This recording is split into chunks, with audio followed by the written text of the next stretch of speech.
안녕하세요. 하루하나입니다.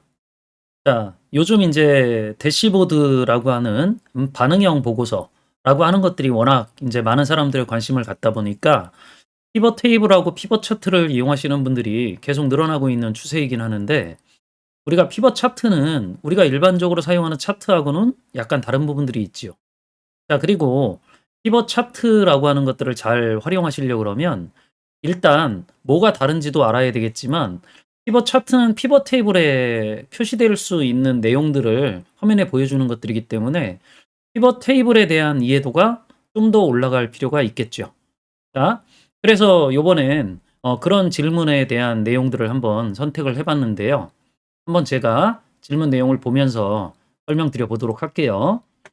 엑셀 막대 그래프에 합계를 추가하는 방법에 대한 설명 질문인 건데, 사실 요 아래쪽에 보시면 요렇게 피벗 테이블로 데이터를 요약했다라고 하는 것들은 확인을 해볼 수 있어요. 자, 요걸 그대로 차트로 표현한 거죠. 자, 그럼 여기에서 이제 질문 내용들이 뭐냐? 요 아래쪽에 있는 총합계라고 하는 게 지금 차트에 나타나지지 않는데, 나는 얘를 차트에 요 마지막에 요렇게 표시하고 싶다라는 거죠.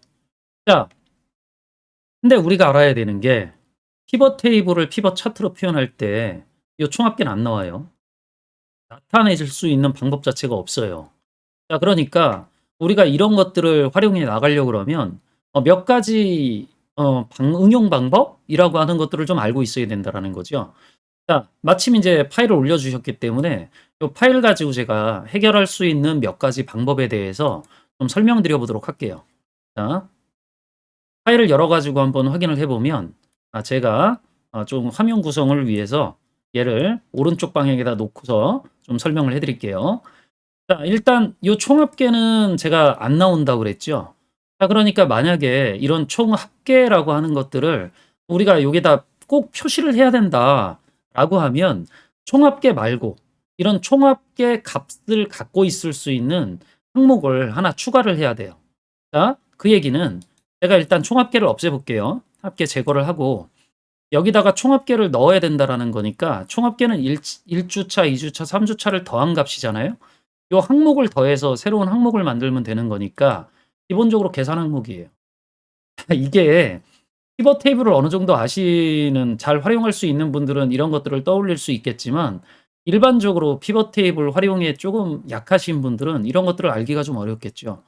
자, 그래서 피벗 테이블과 관련된 전반적으로 조금 상세한 내용들을 공부해 나가시려고 그러면, 만약 인제 책 가지고 공부를 하시겠다라고 하는 분이면 그 책 중에 요 책을 참고하세요. 데이터 분석 바이블. 피벗 테이블과 관련된 꽤 많은 내용들이 들어가져 있기 때문에 좀 더 여러분들이 이런 것들을 잘 다루시는데 도움이 되어질 수 있어요. 자, 근데 뭐 지금은 뭐 참고할 만한 내용들을 그냥 전달해 드린 거니까, 제가 계산 항목을 한번 만드는 것들을 보여 드리면, 분석 탭에 필드 항목 및 집합에 계산 항목, 얘를 선택을 해야 되겠죠. 자, 그리고 제가 여기에다가 뭐 총합계라고 일단 이름은 여러분들이 지어주면 돼요. 그냥 합계라고 하셔도 되고 뭐 다르게 얘기를 하셔도 되는데, 자, 여기에다가 제가 수식에 0 부분은 빼고 1 주차, 2 주차, 3 주차를 더하는 동작을 해 볼게요. 더블 클릭하면 이렇게 들어 가지고 요렇게 1 주차 숫자로 시작했으니까 작은 따옴표로 묶이는 것들을 확인을 해볼 수 있을 거예요. 그럼 더하기 2 주차, 끝에다가 더하기 3 주차. 자, 여러분들 이걸 지금 통해서 이해하셨을 수 있겠지만, 야, 나중에 4 주차, 5 주차 이렇게 들어가면 어떻게 해야 되냐. 여기 와서 이거 고쳐 주셔야 돼요, 수작업으로. 물론 이런 것들을 자동으로 하시려고 그러면 뭐 매크로 이용하실 수 있으면 되는데, 조금 불편할 수 있겠다라고 하는 것들은 생각하셔야 돼요. 자, 제가 추가를 하면, 자, 1 주, 2 주, 3 주가 모두 더해진 요 총합계라고 하는 게 지금 요 위크라고 하는 필드 안에 들어가지게 돼요. 그래서 확인 버튼 누르면 여기 이렇게 나타나지겠죠. 그럼 지금 보시다시피 총합계가 바로 나타나지는 것들을 확인을 해볼 수 있죠. 자, 그러니까 이런 식의 작업을 할 수 있어야 된다라는 거죠. 자, 근데 얘는 아까도 제가 얘기 드렸지만 여기 4 주차 뭐 이런 거 나오면, 네, 이거 기본적으로 들어가서 다시 고쳐 주셔야 돼요. 어디에 들어가야 돼요? 요 항목 중 뭐 하나 선택하고 있어야 되고, 당연히 필드 항목 및 집합에 계산 항목 다시 들어가서 아까 만들었던 걸 여기서 선택하셔야 돼요. 그리고 여기다 4 주차 더해 주는 동작을 하셔야죠. 자 근데 이런 것들이 인제 불편할 수 있다라고 하는 것들은 충분히 감지하셔야 되는데 자 그럼 이렇게 안 하고서 할 수 있는 방법은 뭐가 있냐라는 거죠. 자 얘를 삭제하고 한번 보여 드릴게요. 삭제. 확인. 그럼 이제 얘는 없어지겠죠. 원래 인제 총합계 행을 한번 표시를 해 보면 아 여기엔 따로 없구나. 그럼 디자인 탭에 가서 보고서 총합계 쪽에 행 및 열의 총합계 요걸 설정을 해 보면 되겠죠. 자 그럼 나타나겠죠. 자 그럼 이 상황에서 우리가 여기다가 총합계를 넣으려고 하는 것들이 왜 그런 거냐면 실제 지금 데이터가 어떻게 되어지고 있는데 그래서 전체 합계가 요 차트에 나타나졌으면 좋겠다라는 거잖아요. 예 그걸 표시만 하면 되겠죠.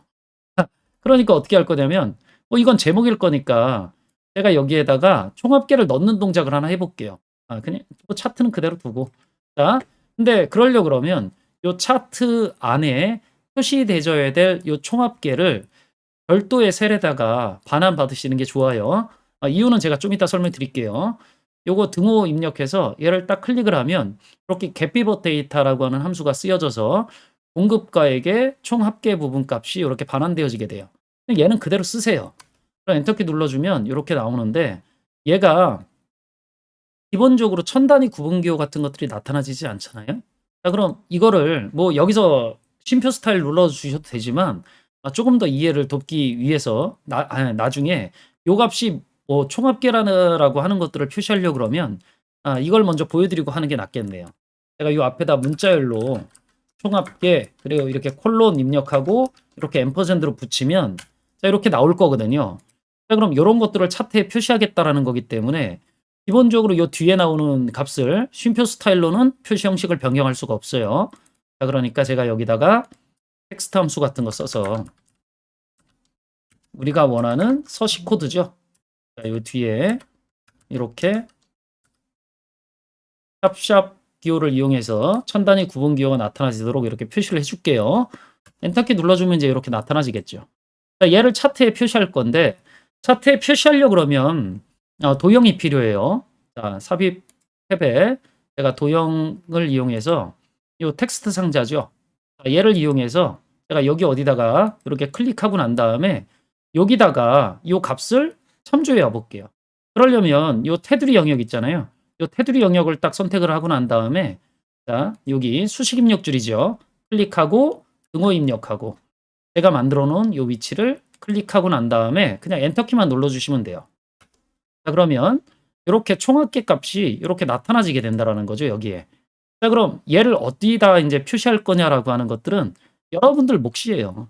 물론 뭐 제목이 여기 있으니까 차트 제목을 조금 위에다 놓고 그림 영역을 조금 아래로 내린 다음에 요 사이에다가 요렇게 넣어도 이제 뭐 나중에 이제 결과가 바뀌면 자동으로 이 값도 바뀌겠죠. 제가 얘를 좀 굵게 표시를 해서 이렇게 보여드릴게요. 이게 뭐 주차별 실적이다. 뭐 이렇게 그냥 간단하게 제목 정의를 하고 는 제가 하고 자 그다음에 여기 요약 요런 것들은 필요 없겠죠. 그럼 범례는 살짝 사라지게 하고 얘를 조금 더 이렇게 표시를 하면 이렇게 표시가 되어지는데 그럼 원본이 바뀌었을 때 결과도 한번 보여드릴게요. 판매 현황에 가서 여기 공급가액을 다 합쳐놓은 걸 거니까 숫자가 이렇게 나온 걸 거 아니에요? 자 그럼 제가 여기 있는 숫자를 맨 아래 거를 하나 좀 키워볼까요? 자 아래쪽으로 내려가 봐서 다 들어가 있는 게 아니네. 자 여기 3주차가 지금 보시면 7,300이거든요. 자 그럼 제가 여기다가 한 1000 정도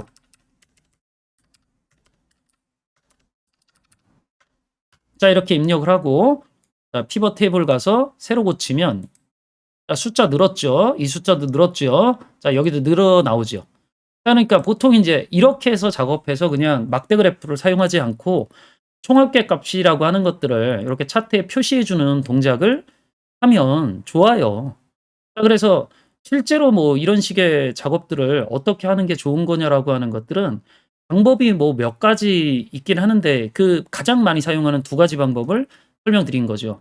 하나는 계산 항목 이용해서 여기다 직접 막대 그래프를 표시하는 방법.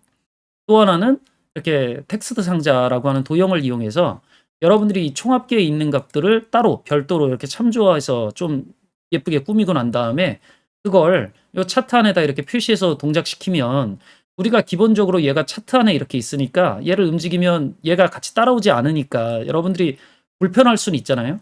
자 그러면 얘 차트 요 총합계 표시하는 도형하고 차트 도형을 쉬프트 키 누른 상황에서 이렇게 동시에 선택하시면 두 개가 다 선택되어지거든요. 이 상황에서 도형 서식 가 가지고요. 요 그룹화라고 하는 거 있죠. 요 그룹 명령 눌러 주시면 얘가 인제 종속되어지니까 요 안에 자 이제 움직여지면 요렇게 위치가 따로따로 요렇게 움직여지는 게 아니라 함께 움직여지는 것들을 볼 수 있게 되죠. 그러니까 여러분들이 '이런 것들은 선택의 문제다.'라는 거죠. 그래서 여러분들이 쉽다라고 생각하는 부분들을 잘 선택하셔 가지고 업무에 응용해 나가시면 도움이 되실 수 있을 것 같아요. 자, 영상이 도움이 되셨더라 그러면 구독, 좋아요, 알림 설정 부탁드리고 저는 또 다음에 다른 주제 가지고 만나 뵙도록 할게요. 수고하셨습니다.